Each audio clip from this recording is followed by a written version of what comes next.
Meus irmãos, Pai do Senhor Jesus, tudo bem com vós outros? Estou aqui a caminho de um honroso compromisso nesse sábado, dia 1º de agosto do ano 2026. E eu deparei-me na minha leitura devocional com um texto bíblico muito conhecido, muito explorado, que é a construção dos zigurates, de um dos zigurates, também conhecida como a história da Torre da Babilônia, ou a história da Torre de Babel. E tem um preâmbulo aqui, tem uma ideia. É por isso que a primeira cidade, propriamente dito, ela é contrária ao querer divino. Ela é uma oposição a Deus. Haja visto que Deus dissera para não monopolizar. Lembra o que Deus disse? Frutificai, multiplicai, enchei a terra. Mas um homem, por nome de Nimrod, ele quis, fazendo aí esse zigurate, essa obra da civilização humana, ele quis tornar um monopólio para si mesmo. 1 Pedro 5,13 chama Roma de Babilônia. Então, não é Babilônia, mas é o que prefigura. Então, Babilônia, Mesopotâmia, como preferir, prefigura isso, ok? Quando alguém corta os laços em redor e ele vai criar para si. Então é um outrocentrismo, é um ostracismo, é uma egolatria, opor-se a Deus, opor-se ao propósito, opor-se à vontade de Deus, é não servi-lo, é fazer de tudo para que nós mesmos, com nossos próprios predicados, chegamos até Deus. Então, em suma, existem duas religiões no mundo. Aquela que entende que Deus vem até nós, João 15,16, e eu tenho um vídeo aqui falando sobre, e aquela que é Babilônia, que é Babel, que é eu vou até Deus, entendeu? Com os meus predicados, com a minha força, eu vou tocar o céu. Eu tenho uma série de mensagens que eu preguei uma vez em uma determinada igreja que Deus concedeu minha graça de pastorear, que eu preguei justamente sobre isso. O que faz Deus descer? Porque a gente fala muito do até tocar o céu, até chegar em Deus. Mas o que faz com que Deus venha até nós? Baseado, fundamentado nessa construção do zigurate, da Torre de Babel, Babilônia, portal, porta, o significado do nome. Mas eu quero pensar daqui, um pequeníssimo recorte, para algo que a gente não pode deixar passar batido. É só um recortezinho. Vamos lá? E era toda a terra de uma mesma língua, disse Deus, e de uma mesma fala. É assim que o escritor Moisés apresenta, capítulo 11, verso 1. E aconteceu que, partindo eles do Oriente, acharam um vale, olha que interessante, um vale na terra de Sinar, e habitaram ali. E daí eles disseram uns aos outros, isso fala de comunicação: ei, façamos tijolos, queimamo-lo, e queimamo-lo bem, bem torradinho. E foi-lhes o tijolo por pedra, e o betume por cal. Também já falei nisso em outro vídeo, procure lá. Deus os chamou como pedras vivas, não como tijolos. Então, aos olhos de Deus, tijolo nunca substitui pedra. Pedra tem seu formato pessoal, tijolo é tudo em série. Nós fomos criados, não fomos fabricados. Cada um de nós outros tem as suas particularidades.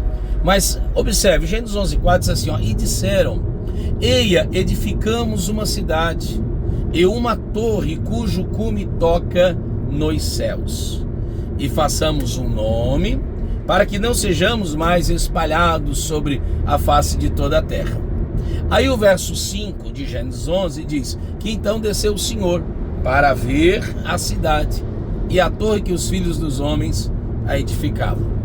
E o Senhor disse: eis que o povo é um, todos têm a mesma língua.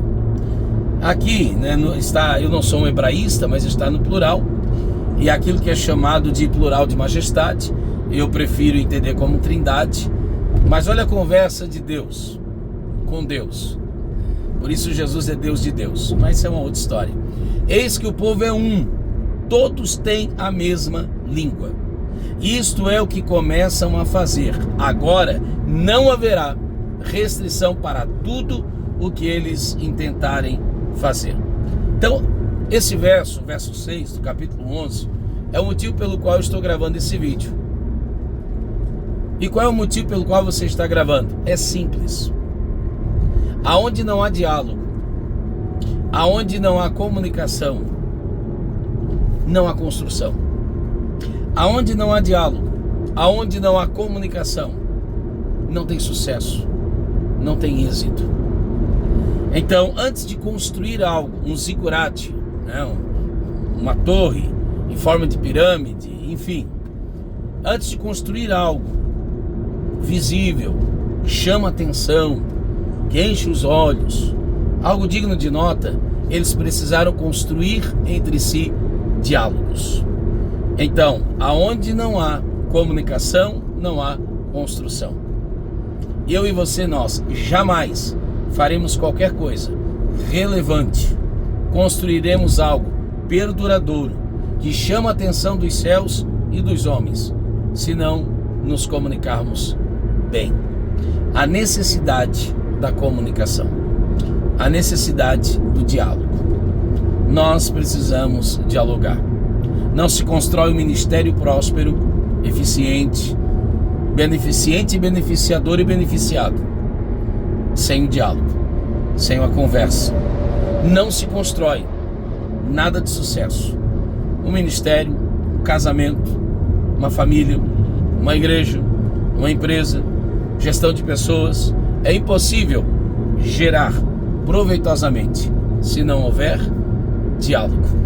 Então, não há construção onde não há comunicação. Como Deus não quis essa construção, então o que é que Deus fez? O que é que Deus fez? Mandou um vento, derrubou um vento, derrubou com o vento, mandou um tremor de terra, mandou um maremoto, desceu um anjo. Não. Deus é muito sábio, né? É o eterno, maravilhoso Deus. Ele apenas fez com que eles não se entendessem. E se eles não se entendessem, não poderia haver êxito, não poderia haver sucesso. Se a gente não se entender, não precisará nada de anormal acontecer. A gente precisa se entender. E esse é o milagre do dia de Pentecoste. Porque aqui eles têm a mesma língua, mas não se entendem. Já no dia de Pentecoste, lá em Atos 2, na famosa e nominada glossália, eles não têm a mesma língua, não são oriundos do mesmo lugar, mas eles se entendem. Então essa é a obra do Espírito Santo. O Espírito Santo faz com que a gente se entenda. E se a gente se entende, o céu desce para batizar, para salvar, para transformar. Então, onde não há comunicação, não há construção. Que Deus nos ajude. É só uma reflexão. Vocês que já estão aqui no canal, que acompanham-nos há mais tempo, sabem disso. A gente tenta trazer uma prosa teológica, mas é aquela velha história, aquela máxima que eu digo há muito tempo. É estudar em preto e branco e pregar em colorido. Ok? É tentar evitar os termos técnicos para que a gente possa se entender melhor. É a comunicação, é a arte da fala. Deus abençoe, Deus ajude e vamos se entender, gente. Vamos se comunicar, vamos dialogar. É possível. Deus nos fez com essa capacidade. Deus te abençoe, em nome de Jesus.